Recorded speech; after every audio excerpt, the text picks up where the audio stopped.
कहानी गौतम बुद्ध की उन दिनों की है जब उनकी उम्र हो चली थी, लेकिन तब भी वह गांव से गांव, शहर से शहर जाकर प्रवचन और उपदेश दिया करते थे।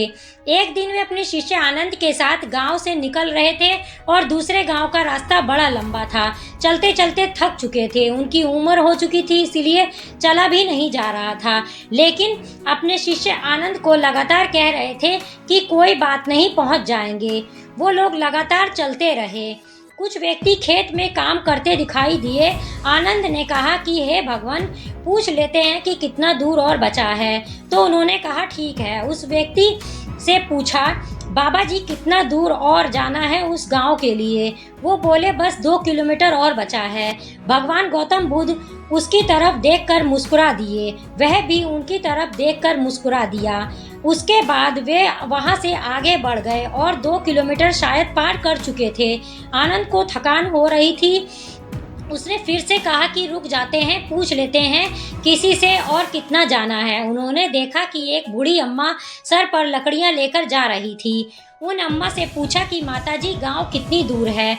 माताजी ने कहा, अरे आप आ ही गए हैं, बस 2 किलोमीटर और बचा है, लगभग पहुंच ही गए हो, अब ज्यादा दूर नहीं जाना है। भगवान गौतम बुद्ध उनको देखकर के हल्के से मुस्कुरा दिए, वह भी उनकी तरफ देखकर के हंस दी। अब की बार आनंद को और बुरा लगा कि यह क्या चल रहा है। गौतम बुद्ध ने कहा कि चलते रहते हैं, पहुंच जाएंगे और बहुत पास में है। अब वो हम पहुंचने वाले हैं, चलते रहते हैं। लगभग वह 2 किलोमीटर और निकल गए थे, थक करके चूर हो गए थे। तभी उन्हें तीसरा आदमी दिखाई दिया। वह तीसरे आदमी से पूछा कि भाई साहब गांव कितनी दूर और बचा है? उसने भी यही कहा कि बस 2 किलोमीटर बचा है, आप चलते रहो, बस आने वाला है, आप गांव शाम होने से पहले पहुंच जाओगे। और यह कहकर के वहां से चला गया। तीसरा व्यक्ति वहां से चला गया था।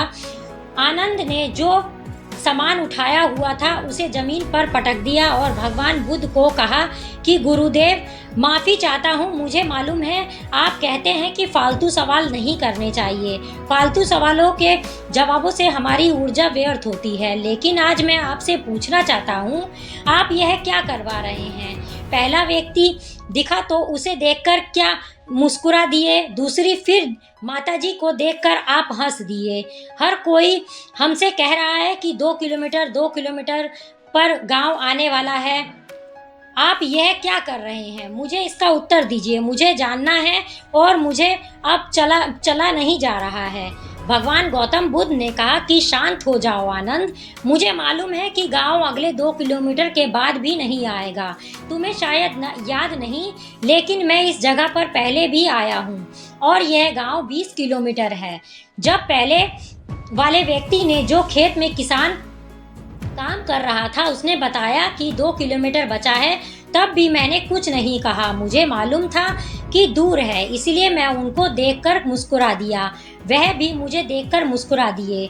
उन्हें समझ में आ गया कि हम दोनों का एक ही काम है, दूसरों को लगातार प्रेरित करना। पिछले इतने सालों में लगातार लोगों को प्रेरित कर रहा हूँ, प्रोत्साहित कर रहा हूँ कि आगे बढ़ो, मंजिल मिलेगी। दूसरी अम्मा जब मिली तो उन्होंने भी कहा कि 2 किलोमीटर और बचा है, बस पहुंच गए। उन्हें भी देख कर के मैं हंस दिया, क्योंकि वह भी समझ गई कि हम दोनों का काम ही लोगों को लगातार प्रोत्साहित करना। और तीसरा वाला जो मिला उसने भी यही कहा कि बस आप पहुंच ही गए, शाम होने से पहले पहुंच जाएंगे।